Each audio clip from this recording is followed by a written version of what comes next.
The morning sun hadn't fully risen yet when Daniel stepped off the bus at the corner of Elm Street. He stood there for a moment staring at the building in front of him. Westbridge Academy of Music. The name was carved into a massive stone archway, the letters so perfect they looked like they'd been placed there by angels.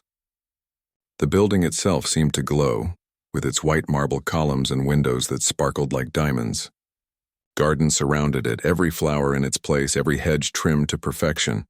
Daniel looked down at his shoes. They were clean, he'd made sure of that. Spent 20 minutes scrubbing them last night, but the scuff marks wouldn't come out. The leather was cracked near the toe. His jeans were his best pair, but they were still from the discount store downtown. His jacket had been his older brother's before he left for the military. It was warm, and that's what mattered. At least that's what his grandmother always said. He clutched his violin case tighter. The case was old, covered in stickers he'd collected over the years. One was peeling at the corner. He'd tried to glue it back down last night, but it wouldn't stick. Inside that case was his most prized possession, a violin his grandmother had saved up for months to buy. It wasn't new. The man at the pawn shop had called it well-loved. But when Daniel played it, magic happened. Taking a deep breath, he walked through the archway. The inside was even more intimidating than the outside. The floors were polished marble, so shiny he could see his reflection. A massive chandelier hung from the ceiling, crystals catching the light and throwing tiny rainbows across the walls. Students walked past him in groups, laughing and talking. Their clothes looked expensive. Designer bags hung from their shoulders. Some carried instrument cases that looked brand new, probably worth more than everything Daniel owned combined. He found his locker number on the paper he'd been sent, Locker 247.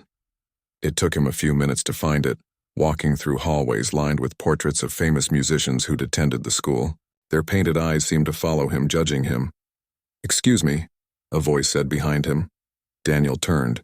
A tall boy stood there, perfectly styled hair, wearing what looked like a cashmere sweater.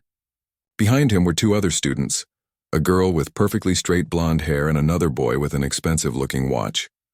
"You're in front of my locker," the tall boy said, pointing to Locker 246. "Oh, sorry," Daniel said, stepping aside. The tall boy opened his locker, talking to his friends as if Daniel wasn't there. "So my dad's thinking about getting me the Guarneri for my birthday. I told him the Stradivarius would be better, but you know how he is." They were talking about violins that cost hundreds of thousands of dollars. Daniel pretended to organize his own locker, but he had almost nothing to put in it. Just his lunch bag and a notebook. "Are you lost?" the girl asked, suddenly looking at Daniel. "The public school is across town." "I'm a student here," Daniel said quietly. "Just started today." The three of them exchanged glances. The tall boy closed his locker. "Interesting. Well, welcome to Westbridge, I guess." His tone made it clear Daniel wasn't actually welcome at all. They walked away, their laughter echoing down the hallway. The morning classes were a blur. Music theory, music history, and then finally orchestra rehearsal. This was what Daniel had been waiting for. This was where he could show everyone why he deserved to be here. His audition tape had been good enough to earn him a scholarship through the inner-city music program. He'd beaten out hundreds of other kids for this spot. The orchestra room was beautiful. Tiered seating arranged in a semicircle, with the conductor's podium at the center. Acoustic panels lined the walls. Everything about the room was designed for perfect sound. Students filed in, pulling out instruments worth more money than Daniel's grandmother made in a year. The conductor, Mr. Ashford, stood at the podium. He was an older man with gray hair and a stern face. He'd performed with symphony orchestras around the world before coming to teach at Westbridge.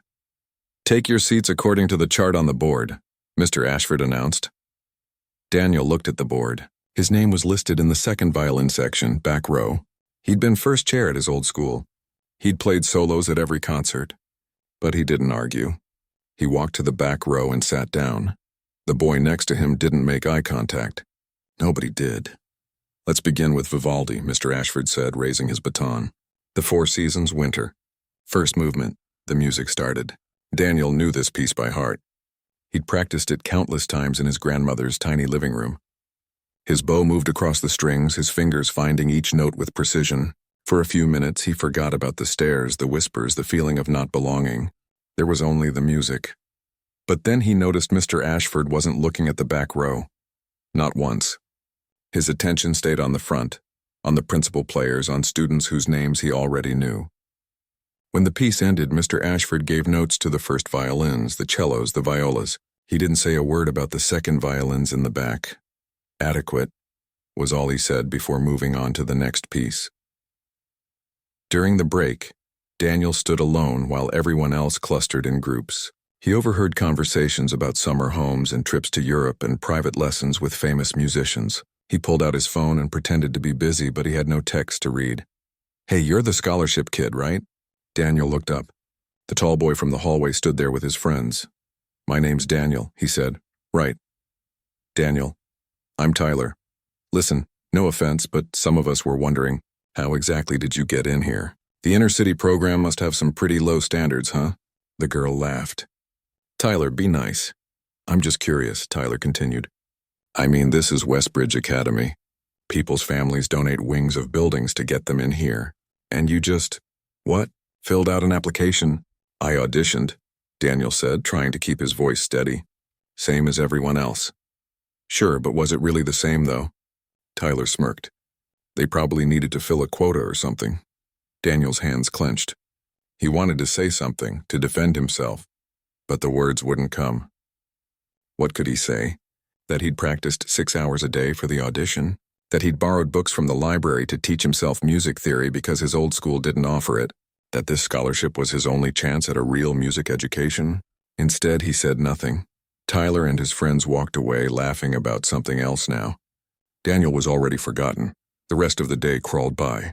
By the time the final bell rang, Daniel felt exhausted, and he'd barely done anything except sit in classes and try to be invisible. He walked to the bus stop alone, watching other students get picked up by parents in expensive cars. On the bus ride home, he stared out the window. The buildings got shorter, more worn. The streets got busier. This was his neighborhood, where he belonged. When he got home, his grandmother was in the kitchen making dinner. The apartment was small, just 2 bedrooms, but it was clean and filled with love. Photos covered every surface. His school certificates hung on the walls. "How was your first day, baby?" she asked, stirring a pot on the stove. Daniel wanted to tell her everything, about Tyler and Mr. Ashford and the feeling that everyone thought he was a mistake. But when he looked at her face, saw the hope and pride shining there, he couldn't do it. "It was good, Grandma," he lied. "Really good." She smiled, and he knew he'd made the right choice. She'd sacrificed too much to get him here. He couldn't let her down now. That night, Daniel lay in bed, staring at the ceiling. His violin case sat in the corner, silent in the darkness. Tomorrow he'd go back to Westbridge. And the day after that, and the day after that, he just had to figure out how to survive a place where no one wanted him. 3 weeks had passed since Daniel's first day at Westbridge Academy. 3 weeks of eating lunch alone in the practice rooms. 3 weeks of arriving early and leaving late to avoid the crowds. 3 weeks of pretending everything was fine when his grandmother asked about school. The isolation was worse than he'd expected. In his old school, he'd had friends. People who understood where he came from. People who celebrated when he got the scholarship, throwing him a small party with dollar store decorations and homemade cake. Here he was invisible. Or worse, he was visible in all the wrong ways. It started with small things. Little moments that could have been accidents but happened too often to be coincidence. On Monday of the 4th week, Daniel arrived at orchestra rehearsal to find his folder missing. The folder that contained all his sheet music, all his notes, everything he needed for class. He searched everywhere, checking under chairs in the storage room, asking if anyone had seen it. Nobody had. Mr. Ashford got irritated when Daniel couldn't play, marking him down for being unprepared. He found the folder later that day. In the trash can. Someone had dumped coffee on all the pages. On Wednesday, someone wrote "Go home" on his locker in permanent marker. The janitor had to use special cleaner to get it off. Daniel stood there watching, his face burning with shame, while other students walked past and pretended not to notice. On Friday, he sat down at his assigned seat in orchestra only to find something sticky on the chair. Gum. It ruined his only good pair of pants, the ones his grandmother had bought him specifically for school. He heard laughter from Tyler's direction but couldn't prove anything. "You should report this," said a quiet voice during break. Daniel looked over. It was a girl from the viola section. He didn't know her name. She'd never spoken to him before. Report what? Daniel asked. That someone might have accidentally left gum on a chair? It's not an accident, and you know it, she said. Tyler and his friends are doing this on purpose. Can't prove it, Daniel said, gathering his things. So you're just going to take it? Daniel didn't answer. What was he supposed to do? He was one scholarship kid in a school full of rich students who'd known each other since childhood. Who would believe him? Who would care? The girl shook her head and walked away. That weekend, Daniel practiced until his fingers hurt. The violin was his escape, the one place where nothing else mattered. When he played, he wasn't the poor kid who didn't belong. He was just a musician. The music didn't care about his clothes or his address or how much money his family had. His grandmother knocked on his door Sunday evening.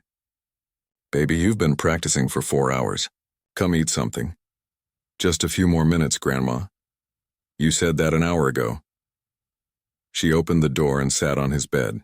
What's really going on? Daniel lowered his violin. Nothing. I just want to be good enough. Good enough for who? He couldn't answer that. Good enough for Mr. Ashford to notice him? Good enough for Tyler to stop targeting him? Good enough to prove he deserved to be at Westbridge? His grandmother patted the bed next to her. Daniel sat down. You know your grandfather played the violin, she said. Not as good as you, but he loved it. Used to play at the church every Sunday. Some folks would complain that he wasn't classically trained, that he played by ear and couldn't read music proper. You know what he told them? Daniel shook his head. He said music doesn't ask for your credentials before it touches your soul. He said the Lord gave him a gift, and it didn't matter if some folks thought he wasn't fancy enough to use it. She took Daniel's hand. You belong anywhere you want to be, baby. Don't let anyone tell you different. Daniel hugged her, fighting back tears. If only it were that simple. Monday morning brought a new challenge. Mr. Ashford announced the annual winter showcase, the biggest event of the school year. Alumni came back, donors attended. Music critics from major newspapers wrote reviews. Students who performed well at the showcase often got opportunities for summer programs, competitions, even early acceptance to prestigious conservatories. I'll be holding auditions for solo slots over the next 2 weeks, Mr. Ashford explained. This is a competitive process. Only the best will be selected. Daniel's heart jumped. This was his chance. A solo at the winter showcase would prove he belonged here. It would show everyone what he could do. During lunch, he went to the main office to sign up for an audition slot. The secretary looked surprised to see him but printed out the form. Daniel filled it out carefully, his handwriting neat. He was signing his name when Tyler walked in with 2 of his friends. Daniel, Tyler said, reading the form over his shoulder. You're auditioning for the showcase? Yes, Daniel said, handing the form to the secretary. Tyler laughed. Actually laughed right there in the office. That's ambitious. The showcase is kind of a big deal. It's for serious musicians. I am a serious musician, Daniel said quietly. Sure you are. I mean, you made it into Westbridge, so you must be able to play a little bit. Tyler leaned against the counter. But the showcase? That's different. That's where we show off what Westbridge is really about. Excellence, tradition, legacy. And you don't think I can do that? Tyler shrugged. I'm just saying maybe you should sit this one out. Save yourself the embarrassment. The judges are professionals. They'll know if someone doesn't quite meet the standard, if you know what I mean. His friend snickered. The secretary cleared her throat. Your audition is scheduled for Thursday at 4 o'clock, Daniel. Practice room 3. Thanks, Daniel said, not looking at Tyler. He walked out of the office, his face hot, his hands shaking. Behind him, he heard Tyler say something about charity cases, followed by more laughter. That night, Daniel couldn't sleep. He kept replaying Tyler's words in his head. Maybe you should sit this one out. Save yourself the embarrassment. The thing was, a small part of him wondered if Tyler was right. Not about Daniel's ability, but about whether he'd get a fair chance. Would the judges see him as just a musician, or would they see the scholarship kid from the wrong neighborhood? By Wednesday, word had spread around school that Daniel was auditioning. He felt the stares more than usual, heard the whispers that stopped when he walked by. During orchestra, even Mr. Ashford seemed to notice, though he said nothing. Thursday came too fast. Daniel had barely eaten all day, his stomach in knots. He arrived at practice room 3 15 minutes early, wanting to warm up. But when he opened the door, he found Tyler inside with 3 other students. Oh, sorry, Tyler said, not sounding sorry at all. We're using this room. Didn't you get the message? Your audition got moved to practice room 7. Daniel frowned. The secretary said room 3. Yeah, they changed it. Check your email. Daniel pulled out his phone. No email. But Tyler and his friends were standing there, instruments out, clearly in the middle of something. Maybe there was a mistake. Maybe they really had moved his audition. He went to practice room 7, empty. He waited. 4 o'clock came and went. 4:15, 4:30. Finally, he went back to the main office. I think I missed my audition, he told the secretary. I was waiting in room 7, but Mr. Ashford never came. She looked confused. Room 7? Your audition was in room 3. Mr. Ashford waited for 15 minutes. When you didn't show up, he gave your slot to someone else. Daniel's blood went cold. But Tyler said it was moved to room 7. I don't know anything about that. I'm sorry, Daniel, but your slot has been filled. All the other slots are taken too. There won't be any open audition times. But I was here. I was in room 7 because Tyler told me, I understand you're disappointed, but the audition schedule is final. Her tone was sympathetic but firm. There's nothing I can do. Daniel walked out of the office in a daze. Tyler had lied. He'd lied to make Daniel miss his audition. And it worked. There would be no showcase performance. No chance to prove himself. No opportunity to show everyone what he could do. He found himself in an empty practice room, though he didn't remember walking there. His violin case sat on the floor. He opened it slowly, looking at the instrument inside. His grandmother had sacrificed so much for this violin, for this opportunity, and Daniel was failing her. The tears came before he could stop them. Silent at first, then harder, his shoulders shaking. He'd tried so hard, endured so much. And for what? To be humiliated? To be treated like he didn't matter? Maybe Tyler was right. Maybe he didn't belong here after all. He pulled out his phone and dialed his grandmother's number. It rang once, twice, 3 times. When she answered, her voice was warm and familiar. Grandma? His voice cracked. Baby, what's wrong? And Daniel told her everything. The gum on the chair, the missing folder, the locker graffiti, Tyler's constant comments, the missed audition. All of it came pouring out. Weeks of held-back pain and frustration finally finding release. His grandmother listened without interrupting. When he finished, there was a long silence. Then she said something that would change everything. Baby, they can't hear you yet. Because they're not really listening. You need to make them listen. How? Daniel asked, wiping his eyes. They don't want to hear me. They've made that clear. Then you play so beautifully, so honestly, so powerfully that they have no choice but to listen. You play your truth. You play your story. You play for every person who's ever been told they don't belong. You understand me? Daniel took a shaky breath. Yes, ma'am. Good, now dry those tears and pick up that violin. You got work to do. After he hung up, Daniel sat there for a long time. Then he stood up, placed his violin under his chin, and began to play. Something shifted in Daniel that night. He couldn't explain it exactly, but his grandmother's words had unlocked something inside him. Make them listen, not by begging for their approval, not by trying to fit into their world, but by being so undeniably good that they had no choice but to pay attention. He started arriving at school an hour before classes started. The building was quiet then, empty except for the janitors and a few dedicated students. Daniel would slip into practice room 5, the smallest one that nobody ever wanted, and play. He wasn't practicing the orchestra pieces anymore. He was working on something else, something that had been growing in his mind since that phone call with his grandmother. He was going to compose his own piece. Daniel had never written original music before. Sure, he'd improvise sometimes, played around with melodies in his room, but this was different. This was going to be a complete composition, something that told his story without words. Every frustration, every moment of loneliness, every time someone made him feel small, and also the hope, the determination, the love his grandmother showed him every single day. The first morning he just sat there with blank sheet music paper, feeling overwhelmed. How do you turn feelings into notes? How do you make a violin speak the things words can't say? He closed his eyes and thought about his neighborhood. The sound of the bus brakes at 6 in the morning. The rhythm of his grandmother's footsteps in the kitchen. The distant sound of car horns and sirens. The laughter of kids playing basketball at the court down the street. That was a rhythm. That was music. His bow touched the strings, and slowly, carefully, the first melody emerged. It was rough, uncertain, like he felt, but it was real. Every morning that week, Daniel returned to practice room 5. The piece grew note by note. Sometimes he'd spend an hour on just 4 measures, playing them over and over until they felt right. He filled notebook pages with musical notation, crossing things out, rewriting, experimenting. At lunch, instead of hiding in practice rooms feeling sorry for himself, he went to the library. Westbridge had an entire section on musical composition. Books by the masters, analysis of famous symphonies, guides on orchestration and harmony. Daniel checked out 5 books and spent his lunch periods reading, learning, absorbing everything he could. He stopped caring what Tyler and his friends thought. When they made comments, he barely heard them. When they laughed, it didn't touch him anymore.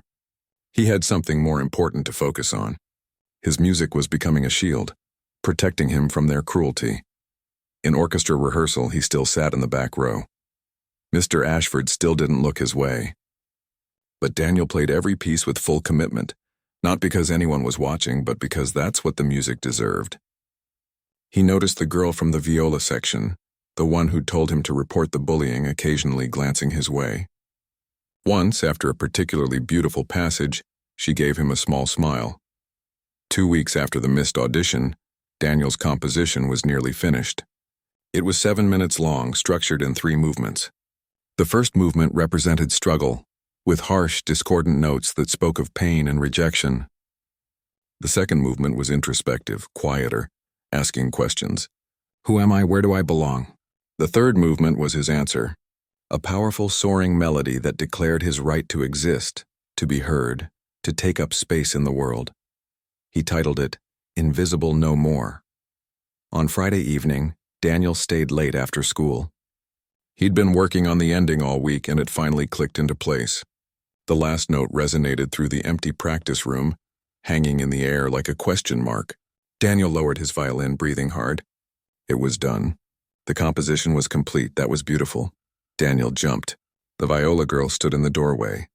He'd been so absorbed in playing that he hadn't heard her come in. How long have you been standing there? He asked. Long enough. She walked into the room carrying her viola case. I've been hearing you practice every morning. That piece you're working on, it's yours, isn't it? You wrote it. Daniel nodded, suddenly self-conscious. It's really good, she said. Like really good. Better than half the stuff we play in orchestra. Thanks, Daniel said quietly. I'm Lily, by the way. I know we haven't really talked, but I've seen what Tyler and his crew have been doing to you. It's wrong. It is what it is, Daniel said, starting to pack up his violin. No, it's not what it is. It's messed up. Lily sat down on one of the chairs. My older sister went here 3 years ago. She wasn't a scholarship student, but she wasn't rich like Tyler either. Just middle class. They made her life miserable too. She ended up transferring out. Why are you telling me this? Because you're still here. You didn't quit. And that piece you wrote, it's powerful. People need to hear it. Lily leaned forward. The winter showcase isn't the only performance opportunity, you know. Daniel frowned. What do you mean? There's a student concert in 3 weeks. It's not as fancy as the showcase, but it's still a big deal. Anyone can sign up to perform. No auditions, no judges, just first come, first served. Usually it's students playing classical pieces for practice, but you could perform your original composition. Daniel's heart started beating faster. Would anyone actually come? Students come. Some teachers. It's not the showcase, but it's a real performance. A real audience. Lily stood up. Think about it. That piece deserves to be heard. After she left, Daniel sat alone in the practice room thinking. A performance. A real performance where he could play his composition, his truth in front of people. It wasn't the prestigious showcase, but it was something. It was a chance. That weekend Daniel barely slept. He practiced his composition until his fingers were sore, until he could play it with his eyes closed, until every note was burned into his muscle memory. His grandmother listened from the kitchen, and he could hear the pride in her voice when she called him for meals. That's your song, isn't it, baby? She asked on Sunday evening. Your story and music. Yes, ma'am. She wiped her hands on her apron and came to sit next to him. It's powerful. It's honest. Some people aren't going to like it because it holds up a mirror, and they won't like what they see. But you play it anyway. You understand? Daniel understood. Monday morning, he went to the music department office before school started. The secretary was just setting up for the day. "Excuse me," Daniel said. "I'd like to sign up for the student concert." She pulled out a clipboard. "Name and what you'll be performing?" "Daniel Washington. And I'll be performing an original composition." Saying it out loud made it real, made it scary, but also exciting. "Original composition? That's wonderful. We don't get many of those." She wrote his name on the list. "You're performing in 3 weeks, November 29th at 7 o'clock in the recital hall. Don't be late." Daniel took the confirmation slip she handed him. His name was printed right there. He was really doing this. The next 3 weeks became a blur of practice. Daniel refined every measure, adjusted dynamics, worked on his stage presence. He practiced in front of his grandmother, his neighbors, anyone who would listen. Each time the piece got stronger, more confident, more him. At school, word spread that he was performing an original work at the student concert. Some people seemed curious. Others, like Tyler, were dismissive. "Still trying to prove yourself?" Tyler said one day in the hallway. "An original composition, how cute. Let me guess, is it about being poor and disadvantaged? Are you going to make us all feel bad for you?" For the first time, Daniel looked Tyler directly in the eye. "It's about being underestimated. About people who judge others before they even listen. About finding your voice when everyone else wants you to be silent." Tyler's smirk faltered for just a second. Then it was back. "Well, good luck with that. I'm sure all 5 people who show up will be very moved." But Daniel didn't need Tyler's approval anymore. He had something Tyler would never have. He had a story worth telling and the courage to tell it. The night before the performance, Daniel couldn't eat dinner. His stomach was in knots. His grandmother sat across from him at their small kitchen table. "You nervous?" she asked. "Terrified." "Good. That means it matters to you." She reached across and took his hand. "Tomorrow night, you're not playing for those kids at that school. You're not playing for the teachers or anyone else. You play for you. You play for that little boy who fell in love with the violin when he was 7 years old. You play for every dream you've ever had, and you play for everyone who's ever felt invisible. You give them a voice tomorrow night." Daniel squeezed her hand. "What if I mess up?" "Then you mess up. But at least you tried. At least you stood on that stage and said, 'I'm here, I matter. Listen to me.' That's more than most people ever do." That night, Daniel laid out his clothes for the next day. His best shirt pressed and clean. The pants his grandmother had replaced after the gum incident. His polished shoes. Tomorrow he would walk onto that stage and play his truth. Tomorrow he would make them listen. He picked up his violin one last time before bed, playing through the piece softly so as not to wake the neighbors. Every note was a promise. Every phrase was a declaration. He was done being invisible. He was done accepting that he didn't belong. Tomorrow, everything would change. He just had to be brave enough to let his music speak. The day of the student concert arrived with gray November skies and a cold wind that cut right through Daniel's jacket. He went through his classes in a fog, barely hearing what the teachers said. His violin case felt heavier than usual, like it knew what was coming. Like it understood the weight of what tonight meant. During lunch, Lily found him in the library where he was trying to distract himself with a book he wasn't really reading. "You ready?" she asked, sliding into the chair across from him. "I don't know. Maybe. No." Daniel closed the book. "What if nobody comes?" "People will come. I've been telling everyone about it. So has the orchestra." She smiled. "You're not as alone as you think you are, Daniel." That surprised him. He'd been so focused on Tyler and his friends, on the people who made him feel unwelcome, that he hadn't noticed anyone else. But now that he thought about it, there were others. The quiet girl in music theory who always said good morning. The guy in the cello section who'd once asked to borrow his pencil and actually returned it. Small moments he'd dismissed as meaningless. The afternoon dragged on forever. Daniel watched the clock in every class, feeling his anxiety build with each passing minute. By the time the final bell rang, his hands were shaking. He went home to change and eat something, though the food tasted like cardboard in his mouth. His grandmother had taken the evening off from her job at the diner, something she rarely did. She wore her church dress, the nice one she saved for special occasions. "You didn't have to do that, Grandma," Daniel said. "Hush. You think I'm going to miss this? This is your night, baby. I've been waiting for this night since the day I bought you that violin." Her eyes were already shiny with tears. and the performance hadn't even started yet. They took the bus back to Westbridge together. The recital hall was smaller than the main auditorium where the winter showcase would be held, but it was still beautiful. Wooden panels lined the walls and rows of cushioned seats faced a modest stage. A single spotlight waited, dark for now. Daniel checked in at the backstage entrance. There were 8 other performers on the schedule tonight. He was number 6. The stage manager, a senior student named Chris, gave him a nervous smile. "First time performing here?" Chris asked. "Yeah, don't worry. The acoustics are great and the audience is always supportive. We're all students, you know? We get it." Chris checked his clipboard. "You're doing an original piece, right?" "That's brave. Brave." Daniel had never thought of it that way. It felt more like necessary, like something he had to do or burst. The recital hall started filling up. Daniel peeked through the curtain. His grandmother sat in the 3rd row, her purse clutched in her lap, looking around at the fancy building with wide eyes. Lily was there with a group of students from orchestra, some of his classmates from music theory, a few teachers he recognized, and then he saw Tyler. Tyler sat in the back row with his usual crew, all of them looking amused, like they were here for entertainment of the wrong kind. Tyler saw Daniel looking and gave him a mocking little wave. Daniel's stomach dropped. Of course Tyler would come. Of course he'd want to see Daniel fail. 5 minutes, Chris called out. The first performer went on stage, a freshman playing Chopin. She was good, her fingers flying across the piano keys. The audience clapped warmly when she finished. Then a senior playing cello, then a sophomore with a flute solo. Each performance was polished, classical, exactly what you'd expect from Westbridge students. Daniel waited in the wings, his violin clutched in sweaty hands. He ran through the opening measures in his head. The harsh, discordant notes that represented pain. He could feel that pain right now sitting like a stone in his chest.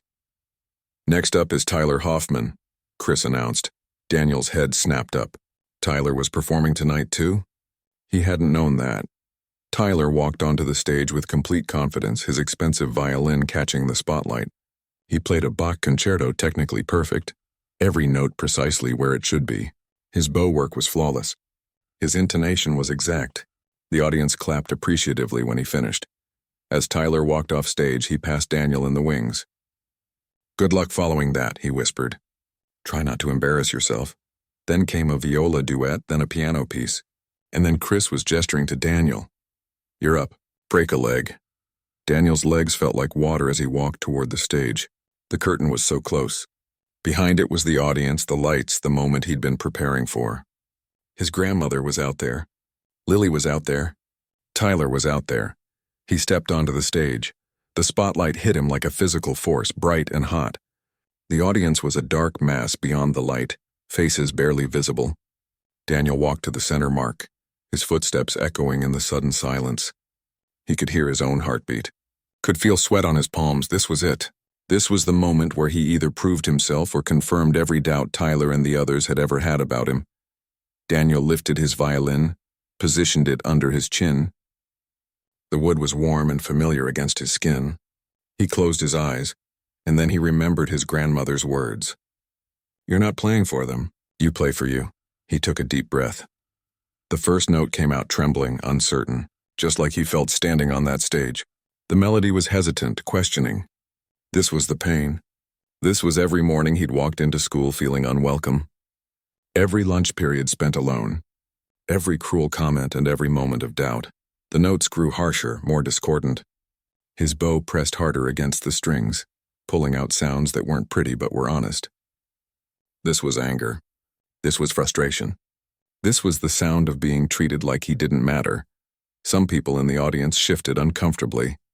This wasn't the polite classical music they were used to. This was raw and real and uncomfortable, but Daniel kept playing. The music shifted into the second movement. Softer now, introspective. The melody asked questions. Why do people judge before they listen? Why does skin color or zip code or money matter more than talent? Why is kindness so hard to find? Each phrase was a question, each note a plea for understanding. Daniel opened his eyes, but he wasn't seeing the audience anymore. He was seeing his grandmother's living room where he'd first learned to play. The community center where Mr. Rodriguez had given free lessons to kids who couldn't afford them. the faces of everyone from his neighborhood who'd believed in him when he didn't believe in himself. Then came the third movement. The answer to all those questions. The melody soared, powerful and unapologetic. This was his voice finally unleashed. This was every kid who'd ever been told they weren't good enough, that they didn't belong, that they should know their place.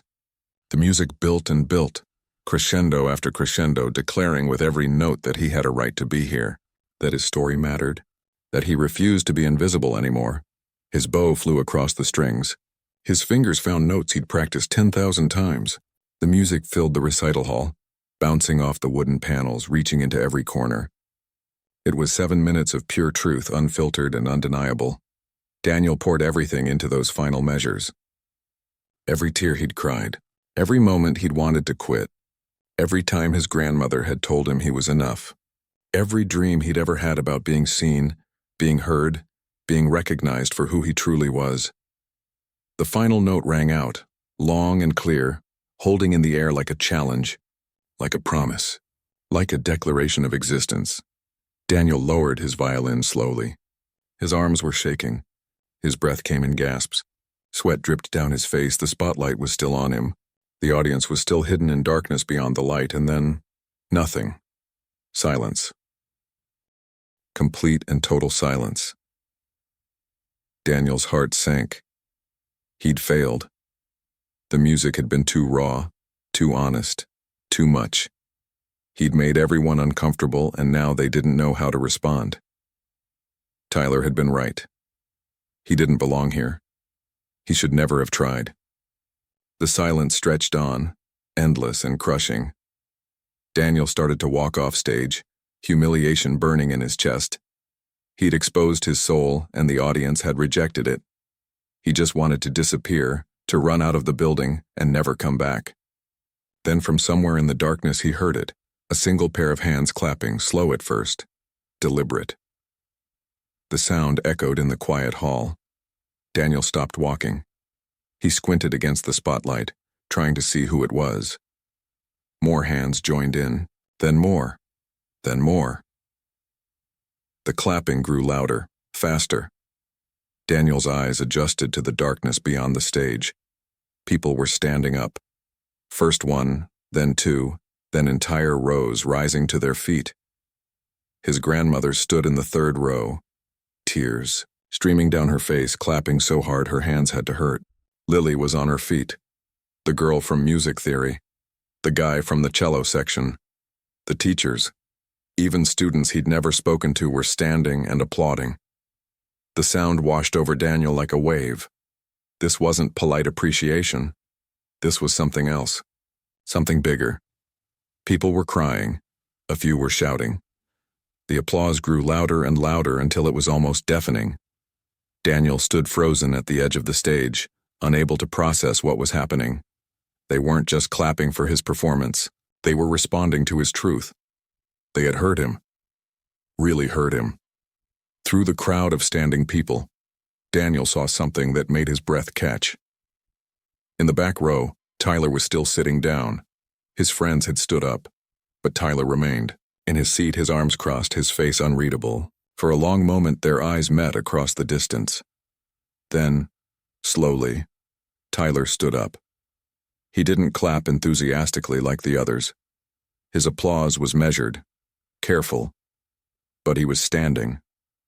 And something in his expression had changed. The mockery was gone. In its place was something Daniel couldn't quite identify.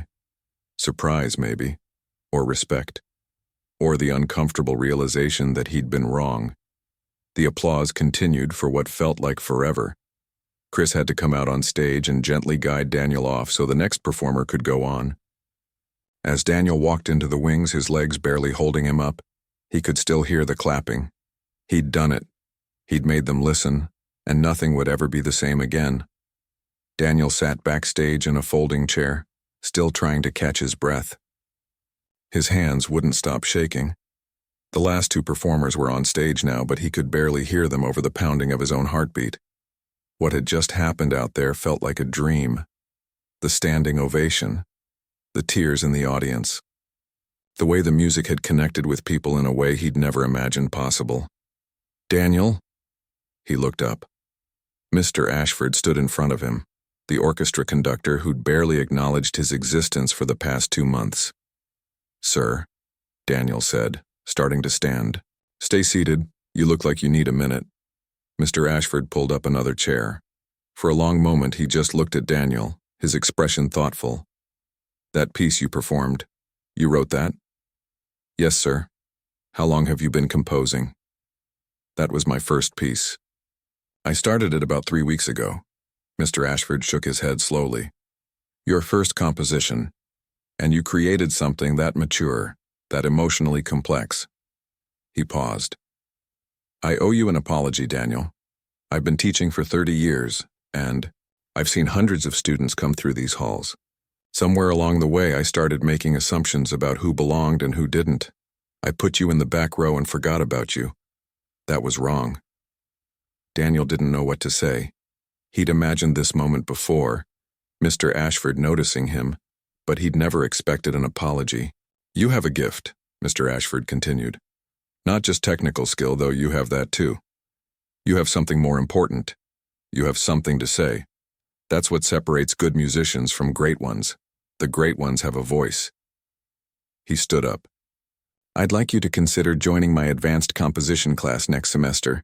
It's usually for seniors, but I think you're ready for it." After Mr. Ashford left, Daniel sat alone for a few more minutes. Then his grandmother found him, pulling him into a hug so tight he could barely breathe. "I'm so proud of you, baby. So proud." She held his face in her hands. "Your grandfather would have loved to see this. That music came straight from your soul." They walked out to the lobby together. The performance had ended, and people were milling around, talking in small groups. Several students Daniel didn't know came up to congratulate him. A teacher from the music history department asked for a copy of his composition. Someone wanted to know if he'd consider performing it again at the spring recital. Lily appeared with her viola case slung over her shoulder. "I told you people would listen," she said, grinning. "That was incredible, Daniel. I got chills during the third movement." "Thanks for telling me about the concert," Daniel said. "I wouldn't have done this without you." "Yes, you would have. Maybe not today, but eventually. That music was going to come out of you one way or another." She glanced over his shoulder. "Heads up, Tyler's coming over." Daniel turned. Tyler stood a few feet away, his expensive violin case in hand, looking uncomfortable. His usual crew wasn't with him. He was alone. "Can we talk?" Tyler asked. "Just for a minute?" Daniel's grandmother squeezed his hand and stepped away to give them privacy, though she didn't go far. "What do you want, Tyler?" Daniel asked, too tired for more games. Tyler shifted his weight from foot to foot. "That piece you played, it was good, really good." He paused, seeming to struggle with his words. "Better than mine.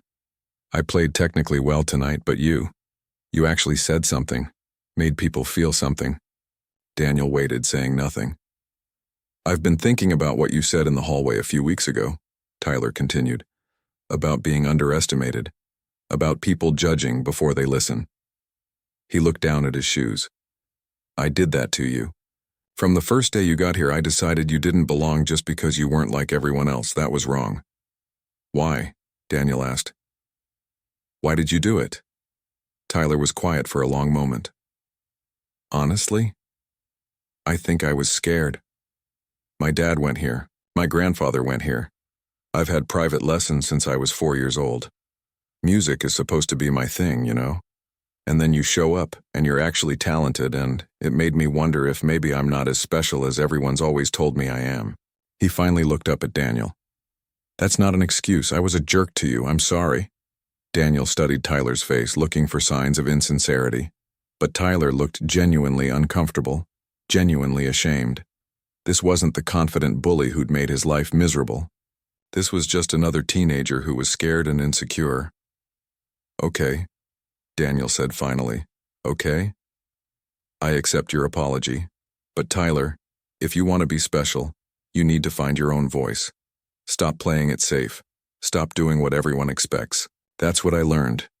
The music that matters is the music that's honest." Tyler nodded slowly.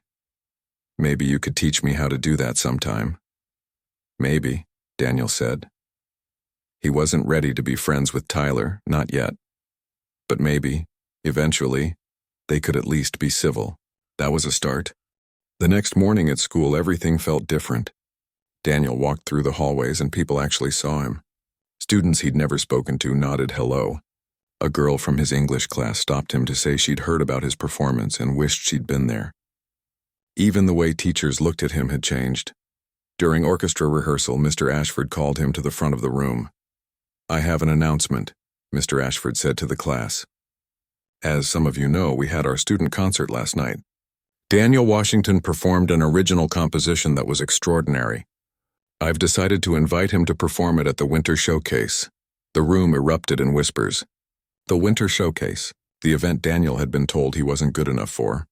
"But sir," Tyler said, and for a moment Daniel tensed, expecting another put-down. "The showcase is in 2 weeks. That's not much time to prepare." "Daniel's ready now," Mr. Ashford said. "I heard him last night. He's more than ready." After class, things happened quickly. The showcase coordinator wanted to meet with him. The school's communications director asked if she could write a story about him for the website. A local newspaper reporter who'd been at the student concert reached out for an interview. Within 3 days, word had spread beyond Westbridge. A classical music blog wrote about the scholarship student whose original composition brought audiences to tears. A video someone had recorded on their phone went viral on social media. By the end of the week, it had over 1 million views. College scouts reached out. Scholarship offers arrived. A summer music program in New York invited him to apply. The attention was overwhelming and exciting and terrifying all at once. But the thing that mattered most to Daniel happened quietly, without fanfare. On Monday morning, he arrived at school and found his locker had been decorated. Someone had taped up the newspaper article about him. Others had left notes. "Your music changed my life. Thank you for your courage. You inspire me." In orchestra, Mr. Ashford moved him to first chair, not because of the attention or the viral video, but because he'd finally seen what Daniel could do. During rehearsal, when Daniel played his part, Mr. Ashford actually listened, actually gave him notes and feedback, treating him like he treated every other serious musician in the room. At lunch, Daniel sat with Lily and a group of students from orchestra. Real friends now, not just people who felt sorry for him.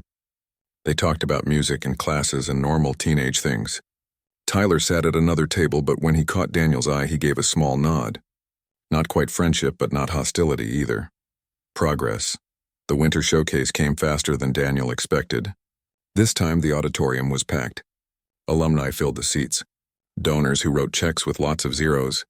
Music critics from major publications. This was the real deal. The performance that could open doors. Daniel stood backstage in his new suit.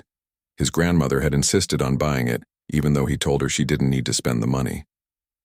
His hands were steady this time. He wasn't nervous like before. He knew what he had to do. When his name was called, he walked onto that stage with his head held high. The spotlight found him bright and warm. He positioned his violin, closed his eyes, and began to play. Invisible No More filled the auditorium, every note a testament to his journey. The pain was still there in the first movement, but it felt different now. Not like a wound, but like a scar. Proof that he'd survived. The second movement's questions had answers now, and the third movement soared even higher than before, because he knew now that he wasn't playing just for himself. He was playing for every person who'd ever felt like they didn't belong. When the final note faded, the applause was immediate and thunderous. Another standing ovation, but this one was different. These weren't just students being supportive. These were professionals recognizing talent. These were people who knew music, who'd heard everything, and they were on their feet for him. Later at the reception, a man in an expensive suit approached him. "Daniel Washington?